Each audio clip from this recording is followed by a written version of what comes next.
Hello BookTube, this is Weekly Reads. My reading week has been decidedly mixed. And it has been colored by what I don't have. Last Friday, while I was making Weekly Reads, I was anticipating a second manga haul. Every month I put in an order for the next month's forthcoming volumes of the manga series I actively collect and forthcoming first volumes of series I would like to try out from Book People, the great bookstore in Austin, Texas. My July pre-orders were supposed to come in last Friday via UPS. Alongside that package was a second package from Amazon that contained a doll that my mom wanted to give the demon toddler, the youngest of her grandchildren, and my nieces and nephews, who I call the four children of the apocalypse and the demon toddler, who, once she is no longer toddler, will become the demon princess. Here's the latest from the KWTX First Alert weather team. Anyway, so those two packages were supposed to be delivered on Friday. UPS failed to deliver. They could not find my apartment. So, to give you an update, because I already vented about this on Monday, I got into contact with Book People and Amazon, and they both got back to UPS and said, redeliver these packages. And with Book People, I gave some instructions on how to find my apartment if the UPS driver couldn't. So, while both packages should have been redelivered on Wednesday, only the Amazon package was put out for redelivering and was successfully redelivered. It was the usual driver. So, the demon toddler did get her doll. But my package from Book People was not put on the truck for redelivery. That happened yesterday. And once again, the driver failed to deliver. So I got back on with Book People, and they told UPS to return the package to them, and Book People will resend that package to me via the USPS next week, once UPS gets the package back to them. So hopefully next Friday there will be a manga haul featuring those July pre-orders, and now I'll be able to read those 8 volumes of manga on Saturday.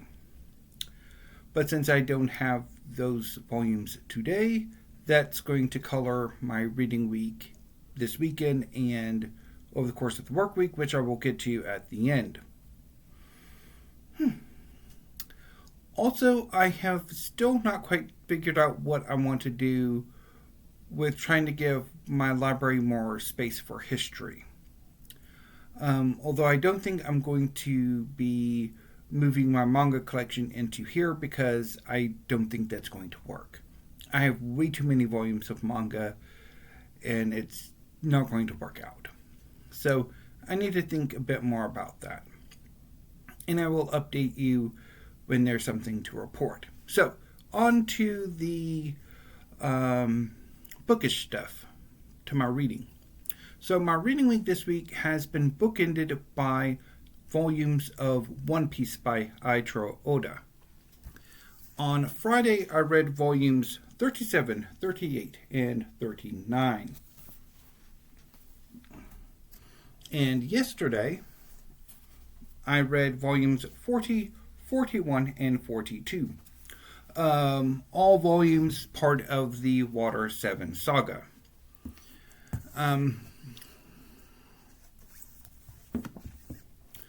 One Piece is a long-running manga series. It is currently up to 112 volumes in Japan, with at least a lot more volumes to go. It will be quite a while before One Piece is finally concluded. Anyway, One Piece is about a young man named Monkey D. Luffy, who is the primary cover model for all 3 volumes in this omnibus edition. When he was young, his hometown was a port of call for a crew of pirates led by red-haired Shanks. And Luffy was adopted as a sort of mascot. In the penultimate visit of the red-haired pirates to Luffy's hometown, Luffy ate a devil fruit, a fruit that is capable of granting the consumer magical abilities at the cost of being unable to swim. Luffy's body was turned elastic. So think Mr. Fantastic of the Fantastic Four. And then in the final visit of the red-haired pirates to Luffy's hometown, Shanks rescues Luffy from a local bandit and a water monster, a giant eel. 10 years later, Luffy himself leaves his hometown and goes out to sea to become a pirate. Luffy aspires to find the One Piece and become king of the pirates. So he slowly builds up a crew. Over the course of the first saga, the East Blue, he adds Zoro, Nami, Usopp, and Sanji to the crew. And in the second saga, the Baroque's work, he adds Chopper and Nico Robin. In Water 7, the Straw Hats recognize that they need to repair their ship, the Going Merry. She has been through the ringer over the course of the Straw Hat crew's adventures. And Water 7 is a waterborne city, think Venice, that is famous for its shipwrights. So the Straw Hats consult with Galila, the most prestigious of the shipwrights, and they're told that the Going Merry is crippled. She's no longer seaworthy. That there's no telling when she's going to fall apart on them. So they need a new ship. This causes some controversy and conflict with Usopp, who has a closer relationship to the Going Merry than the rest of the crew because it was a gift from his crush, Kaya. Also during this, Nico Robin disappears. And the leader of Galila and mayor of Water 7 is assaulted. There's an attempted assassination on him. And this draws the Straw Hats in as the primary suspects. Also complicating matters is the fact that the Straw Hats come into conflict with the Frankie family, a local outlaw group who target pirate ships for demolition. And the Straw Hats' treasure has been stolen by the Frankie family. So this breeds more conflict, and eventually things come to a head where the Straw Hats are accused of attacking Galila and Iceberg, the mayor of Water 7, and eventually the Straw Hats come into conflict with the world government, who are behind everything. And the joining together of the Straw Hats, the Frankie family, and some Galila employees is amazing. There are some really good moments in these 6 volumes, particularly given that I wasn't all that fond of how the saga began, but these volumes were really good, particularly showing Luffy being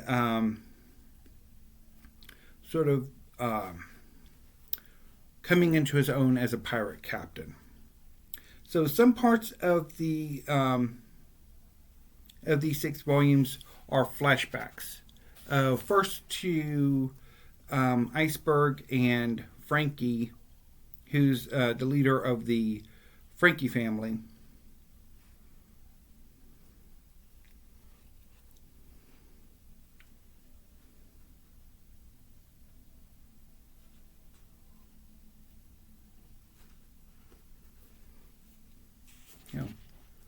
And then there's also one of Nico Robin in these volumes, which is really heartbreaking and shows just how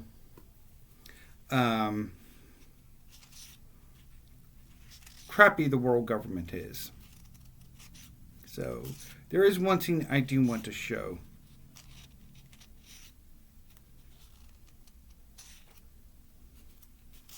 So these are the villains that the Straw Hats have to deal with. They're a section of government intelligence.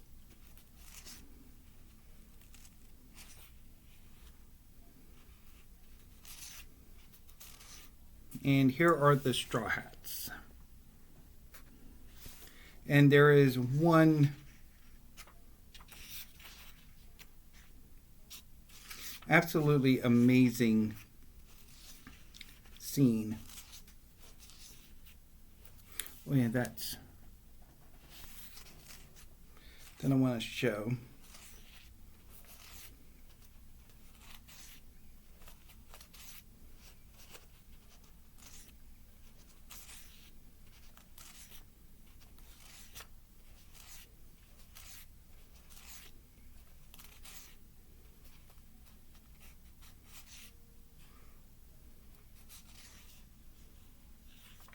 So, where for the sake of one of his crew members, Luffy will take on the whole world.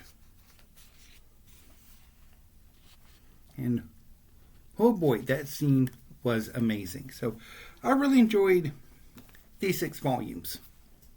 So moving on to what else I read, which were decidedly more mixed. So since I did not get my July pre-orders, I decided to, on Saturday, reread Who's Afraid of Virginia Woolf by Edward Albee. This is a play from 1960 about 2 couples. The older couple are George and Maggie. He is a professor of history at some small New England college, and Maggie is the daughter of the university president. At a faculty party, Maggie invites a younger faculty member, Nick, who's part of the biology department, and his wife, who is not properly named but is nicknamed Honey throughout the play. And so George isn't terribly happy with Maggie for inviting Nick and Honey to an after party get together, but he's powerless to say no. And so Nick and Honey arrive, and what follows is several hours of George and Maggie showing off how toxic and physically, emotionally, and psychologically abusive their relationship is, and how toxic Nick and Honey's relationship is. And it's one thing that stood out to me in this one is that Nick and Honey are certainly probably George and Maggie's relationship is probably where they are heading. So George and Maggie play all sorts of toxic, psychologically, emotionally, and physically at times abusive games with each other and drag their guests in with it. And it's deeply uncomfortable. deeply just skin crawling at times. But ultimately, through this, it seems that both couples may possibly be coming out of the toxicity, although probably not. So I initially wasn't enjoying my reread, but gradually it started to grow on me, and by the end of it, I did rather enjoy it, although I don't love it. And then I reread Heaven Beneath by Anne-Marie Macari. This is her most recent collection of poetry, as far as I know, and I rather liked my reread. I quite like Anne-Marie Macari's work. She is one of my favorite contemporary poets, so really enjoyed it. Although my favorite collection of hers remains She Heads into the Wilderness. On Sunday, I tried to reread Paradais by Fernanda Melchor, translated from the Spanish by Sophie Hughes. This was a Belle redemption attempt, and it was a Belle redemption rejection. So Paradise is about two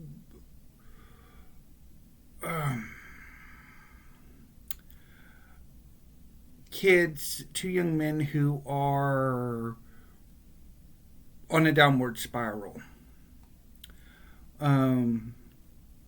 One of them, Franco, is from a wealthy family. He lives in this gated community called Paradais, and is in obsessive lust with his neighbor, Senora Marian. Polo is slightly older. They're both older teenagers. He is a gardener at the community and has been sort of approached by Franco to sort of have a transactional friendship. Franco will give Polo money to buy alcohol and cigarettes, and they will get together at a nearby pier to drink and smoke. And for Polo to listen to Franco go on and on and on about Senora Marian and what he would like to do to her if given the opportunity, which eventually turns into something criminal happening later in the story, which I have never got to, and I probably never will. This novel just... I don't enjoy trying to read it. The story is told from Polo's point of view, and he's not pleasant at all. And this does raise an interesting point about my relationship with modern and contemporary literary fiction. In that I don't really get on with it. Although there is something that keeps me coming back to it. And I've talked a bit about that a few times. But it never really works. And the few times that it does, I think I sometimes give it too much credit. Thinking back on it, I don't think I particularly liked Fernanda Melchor's earlier hurricane season. But since I finished it, I think I rated it a bit more than I should have. And probably should not have picked this up. But I did. And I've given it 2 attempts, so I think that's probably it. Although we shall see. Because I say that, and sometimes I will try, even though by a certain point it will be insane for me to try anymore. But anyway, speaking of Bales, what I tried on Monday did not work out either, and that is Sundiver by David Brin. This is the first part in the Uplift series. In this series, most intelligent species in the galaxy are uplifted. Basically, an older species came to their planet and genetically modified them to become intelligent. After a certain period of subservience, of paying back the privilege of being uplifted, these new species is allowed to independence and go on to perpetuate the cycle by uplifting new species. The seeming sole exception to this is humanity. Humans do not seem to have been uplifted, that there is no sponsor. And this puts humanity at conflict with the rest of the galactic community. However, in this novel, it seems that there might be life forms on the sun. And I think the expectation, the wonder is, could these solar life forms, if they are intelligent, could they have been responsible for uplifting humanity? And so there's eventually a expedition to explore the sun. However, I barely made it past the first chapter. The book was off-putting. I really did not like the writing at all. So I think for sure my interest in science fiction and fantasy is well and truly dead outside of manga.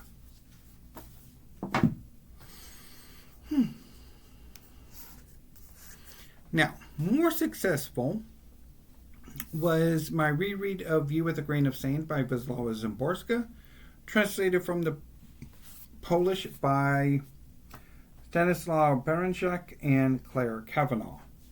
So this is the umpteenth time I reread this collection. It is my favorite collection of poetry. I really enjoyed rereading this collection.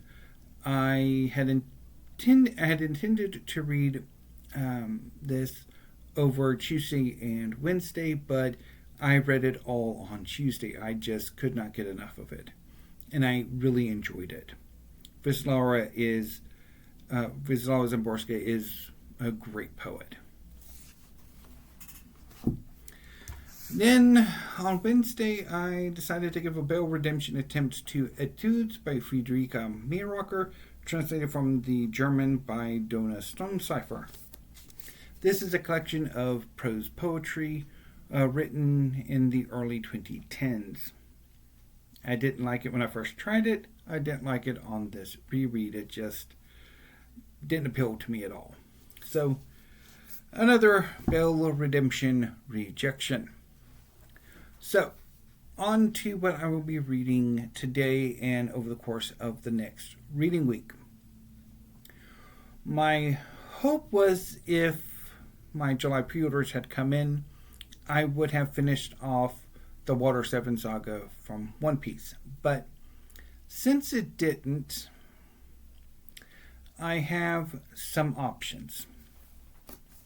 I could start on Summer of Fire and Blood by Lyndal and read it over the course of today and the weekend.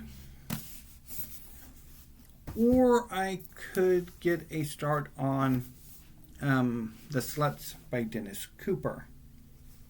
And then possibly either reread The Sluts over the course of the work week, or move on to The Natural by Bernard Malamud. I haven't quite decided. I have a little bit of time before I start my reading for today, so I will figure out what I want to do. Anyway, BookTube, that's all I have for this week. I will be back next week with some new videos. Hopefully one of those will be a manga haul. And I will also keep you up to date on how that package turns out, as well as what I ultimately want to do with my history collection. I wonder if I can move my classics, canonical, modern, and contemporary fiction, poetry, and drama section over here, and then move my history collection over here. But then I'd be blocking that window. And I have to leave one window free, so I don't know what I'm going to do. Anyway, BookTube, I'll try to figure this out over the course of the weekend too. So until I see you next week, thank you, have a great evening and weekend, and stay safe.